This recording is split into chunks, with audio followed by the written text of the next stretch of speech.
అందరికీ నమస్కారం. నిన్నటి దినాన తెలంగాణ ముఖ్యమంత్రి రేవంత్ రెడ్డి గారు మరి జూబ్లీహిల్స్లో ఉన్నటువంటి బసవతారకం ఆసుపత్రికి వెళ్ళడం జరిగింది.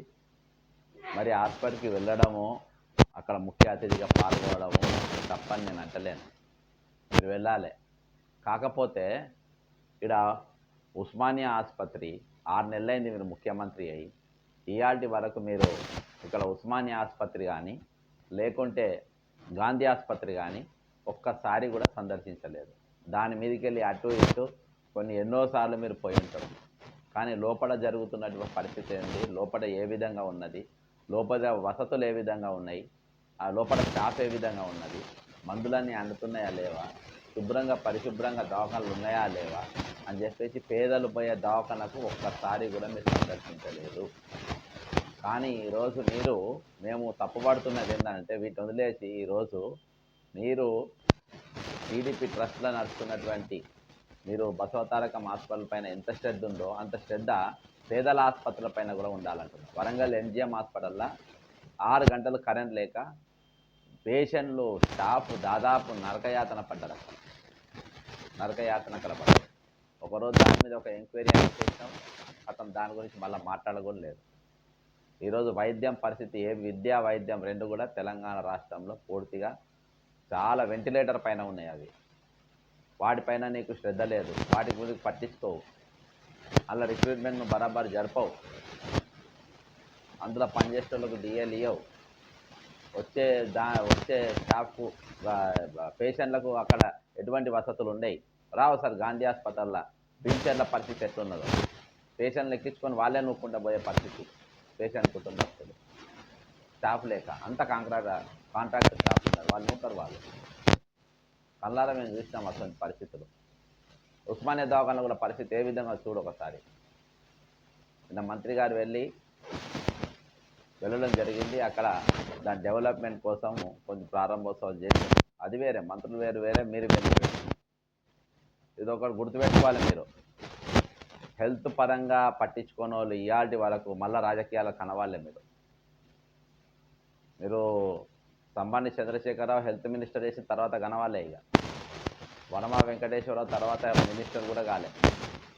గల్లా ఆర్న ఇయాల్టి వరకు కనబడతలేదు. మళ్ళా ఈటల రాజేందర్ అంటే ఆయన హెల్త్ మినిస్టర్ చేసి ఏది వేరే బిచానా ఎత్తేసిండు, వేరే పార్టీలో పోయే పరిస్థితి వచ్చేసింది ఆయనకు. హరీష్ రావు అదే పరిస్థితి అయిపోయింది.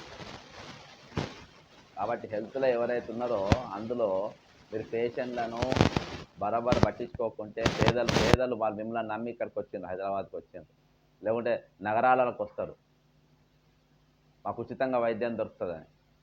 మీరు వాటిని పట్టించుకోరు. మీరు ఈరోజు మేము ఎన్నోసార్లు చెప్పిన దీని మీద హెల్త్ పట్టించుకోవాలని, ఒక్కసారి కూడా ముఖ్యమంత్రి సందర్శించలేదని. ఈరోజు అక్కడ పోయి పెద్ద పెద్ద పగర్వాళ్ళు పలికిండ్రు. మమ్మల్ని ఆ విషయంలో మేము 100% బసవతారకం హాస్పిటల్ వెళ్ళడం తప్పు పడతలేం. మేము అలా చాలామంది ఆరోగ్యశ్రీ మీద వాళ్ళ ట్రీట్మెంట్లు నడుస్తున్నాయి, నా సేవలు మేము కొనియాడుతున్నాం. కానీ అట్ ద సేమ్ టైం ప్రభుత్వ ఆసుపత్రులు కూడా ఇంపార్టెన్స్ ఇవ్వాలి. తెలంగాణలో చాలా పెద్ద తలమానికలు ఈ 2 దవాఖానలు. ఈ 2 దవాఖానలు గత ప్రభుత్వాలు చంపేసినాయి. ఈరోజు కేవలము వాళ్ళ ప్రైవేట్ హాస్పిటల్లో బతకాలని చెప్పేసి పేదల హాస్పిటల్ చంపేసింది. ఈరోజు అక్కడ పోతే ఆరోగ్యశ్రీ కార్డు మీద వాళ్ళు ట్రీట్మెంట్లు ఇయ్యరు, ఇక్కడికి వస్తేనేమో వసతులు ఉన్నాయి, డాక్టర్లు మంచి డాక్టర్లు, స్టాఫ్ మంచోళ్ళు, కానీ పూర్తి స్థాయి స్టాఫ్ లేదు, పూర్తి స్థాయి మందులు ఉన్నాయి, పూర్తి స్థాయిగా ఎటువంటి ప్రభుత్వం నుండి ప్రోత్సాహకరమైన విధానం ఎక్కడ కూడా ప్రభుత్వ ఆసుపత్రి పైన, ప్రభుత్వ విద్య పైన కూడా ఎక్కడ కూడా పాటించారు. ఈరోజు జూనియర్ డాక్టర్లు మొన్నటిదాకా మళ్ళీ రోడ్డు ఎక్కిండ్రు స్టైఫాండ్ కోసం. ప్రతి నెల కాగానే వాళ్ళది ఇదో దుకాణం. వాళ్ళకు ప్రభుత్వం పూర్తి స్థాయి బడ్జెట్ వాళ్ళకి కేటాయించదు. కాబట్టి లాస్ట్ ఫైనల్గా ఎట్లా వస్తారంటే మేము విధులకు వెళ్ళి బహిష్కరిస్తున్నామంటారు, ఆడ పేద పేషెంట్లు అంతా ఇబ్బంది పడతారు. కాబట్టి దీనిపైన మేము పూర్తిగా వైద్య పరంగా, ప్రభుత్వ ఆసుపత్రుల పరంగా ముఖ్యమంత్రి ఏదైతే విధానం అవలంబిస్తున్నో దాన్ని పూర్తిగా ఖండిస్తున్నాం. ఇప్పటికైనా ప్రతి ఆసుపత్రి ఒక్కసారైనా నువ్వు సందర్శించాలి. నువ్వు ఏ తెలుగుదేశంకి వెళ్ళొచ్చినా ఆ తెలుగుదేశం మాజీ ముఖ్యమంత్రి స్వర్గీయ ఎన్టీ రామారావు గారు అశేఖమైన దవాఖానలు సందర్శించారు, మంచిగా చేశాడు. ఆయన గురించి పోతావు, ఆయన దవాఖానకు పోయిన, ఆయన ఆసుపత్రి పోయిన, ఆయన కూడా పోయిండు ప్రభుత్వ ఆసుపత్రులకు, మారువేషం వేసుకొని పోయిండు. కాబట్టి చరిత్రను తెలుసుకోవాలి, చరిత్రలో ఉన్నటువంటి ముఖ్యమంత్రులు ఏ విధంగా వ్యవహరించాలని తెలుసుకోవాలి, నేను ఏ విధంగా వ్యవహరిస్తున్నాను తెలుసుకోవాలి.